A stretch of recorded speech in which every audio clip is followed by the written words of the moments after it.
Hey folks, David Horowitz from Retrium here.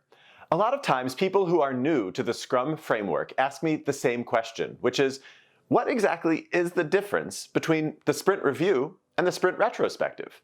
And you know what? I understand why it's a bit confusing, because there's some commonalities between the two of them. Both are run at the end of every single sprint, and both are opportunities for the people in the room to inspect what's going on and adapt. So what is the difference? To me, the biggest differences lie in three different areas. Let's go through them. The first one is the purpose of the meeting. According to the Sprint Guide, this is a quote, "The purpose of the sprint review is to inspect the outcome of the sprint and determine future adaptations." In practice, what that means is usually the team will demo the changes that they made to the product over the course of the sprint to stakeholders who are in the room, and get feedback. And based on what occurs, based on that conversation, they might change some things about what's coming next in the following increments in the upcoming sprint. And that stands in contrast to the sprint retrospective, whose purpose is more to improve the quality and the effectiveness of how the team operates, how the team works. So it's a difference between looking at what the team is doing and how the team is doing it.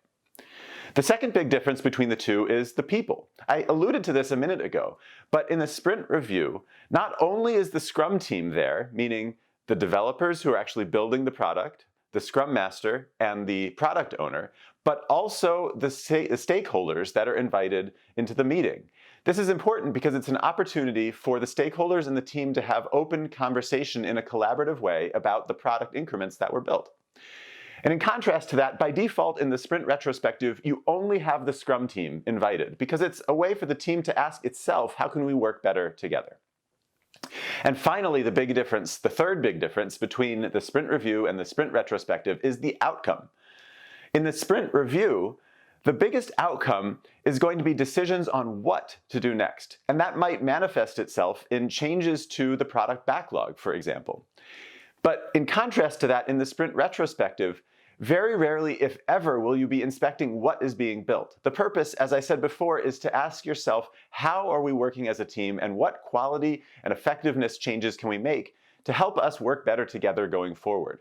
And so it's a chance more for action items that help the team change the way it works, the tools that are being used, the processes that are being used, the way the team communicates together, which is very different from what is being built in an upcoming sprint.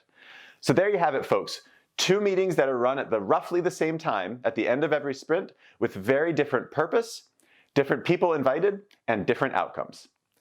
Hey, if this video was helpful to you in understanding the difference between the review and the retrospective, please share it with your colleagues. Help them also understand the difference. And if you have any questions at all, please share them in the comments below so we can get back to you.